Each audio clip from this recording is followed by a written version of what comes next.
அன்பர்களுக்கு வணக்கம். புலிப்பாணி ஜோதிடம் 300 நாம் இதுவரையிலையும் 226 பதிவுகள் வெளியிட்டிருக்கிறோம். இன்னைக்கு நாம் வெளியிடுறது 227வது பதிவு. பாடல் எண் 226. ராகு தசையில் சனி புத்தி, அது எவ்வளவு காலம், என்ன பலன் தரும் அப்படிங்கிறத முதல்ல பாடலை பார்த்துட்டு அதுக்குண்டான விளக்கத்தை பின்னால் பார்ப்போம்.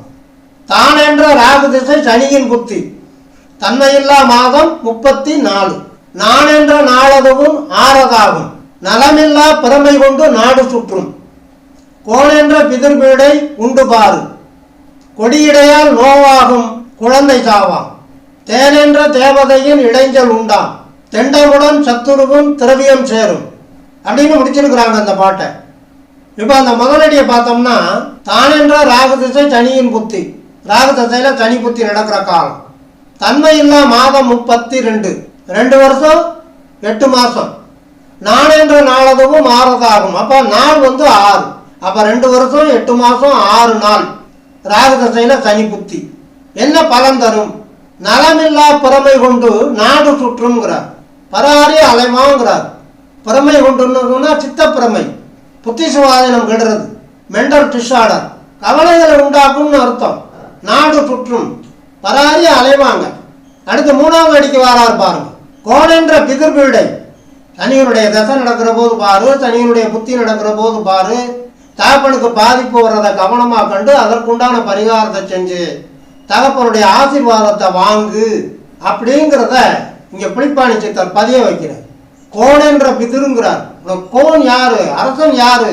தெய்வம் யாரு? மாதா பிதா குரு தெய்வம் அப்படின்னு வர்ற போது மாதாவுக்கு அடுத்து பிதா உனக்கு தெய்வம் தானே. அப்படி கோணென்ற பிதிர், உனக்கு அரசனா, உனக்கு தெய்வமா, உனக்கு வழிகாட்டியா, உனக்கு அறிவை ஊட்டக்கூடிய ஆசானா விளங்கக்கூடிய உனக்கு தந்தைக்கு பீடை காட்டும்ங்கிறார். பீடைனா பிணி, நோய். ராகு தசையில் சனி புத்தி நடக்கிற காலத்தில் தகப்பனை பாதிக்கும் அப்படிங்கிறது.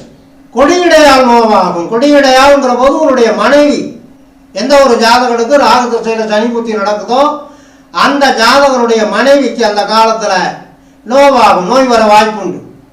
அப்போ ஜாதகனுடைய தந்தைக்கும் நோய் நொடியினால பாதிப்பை கொடுக்கும். ஜாதகனுடைய தாய்க்கு பின் தாரமாக வரக்கூடிய அந்த பெண்மணிக்கும் கூட பாதிப்பு உண்டாகும். அதற்குண்டான பரிகாரங்களை செஞ்சு அவங்களுடைய ஆசீர்வாதத்தை பெற்றுக்கொள்ளணும் அப்படிங்கிறத வலியுறுத்துறாங்க.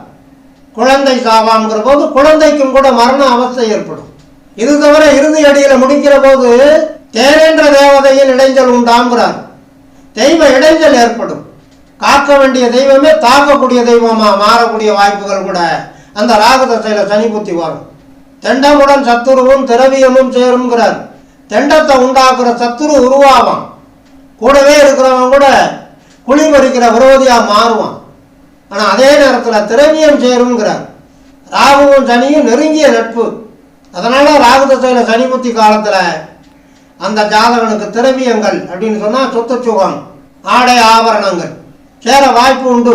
அதே நேரத்தில் ராகு இந்த சூரியன் சந்திரனுடைய ஆட்சி வீடுகள் உச்ச வீடுகள் தவிர மற்ற வீடுகளிலே இருந்து சனி பகவானும் நீச்சம் பகை போன்ற பாதிப்புகள் இல்லாமல் இருந்து சுபர் சேர்க்கை, சுபர் பார்வை, சுப கிரகங்களினுடைய நட்சத்திர சாரங்களிலே அமர்ந்திருந்தால் இந்த ராகு தசை சனி புத்தியிலே கூட அந்த ஜாதகன் உயர்ந்த நிலையிலே சொத்துச்சுக சேர்க்கையோட சகல சௌபாக்கியங்களையும் அடைந்து நல்வாழ்க்கை வாழக்கூடிய வாய்ப்புகளும் உண்டாகும். அப்படிங்கிறத சூட்சமமாக சொல்வதற்காகத்தான் இங்கே புலிப்பாணி சித்தர் அந்த இறுதி வார்த்தையாக போடும்போது திரவியம் சேரும் அப்படிங்கிற வார்த்தையை போடுறாங்க. எச்சரிக்கையாக இருங்கள் என்று புலிப்பாணி சித்தர் கூறியிருக்கிறார் என்று சொல்லி இனி அடுத்த ஒரு நல்ல பதிவிலே சந்திப்போம். தொடர்ந்து வாருங்கள், ஆதரவு தாருங்கள் என்று கேட்டு இந்த அளவோடு நிறைவு செய்கிறேன். நன்றி, வணக்கம்.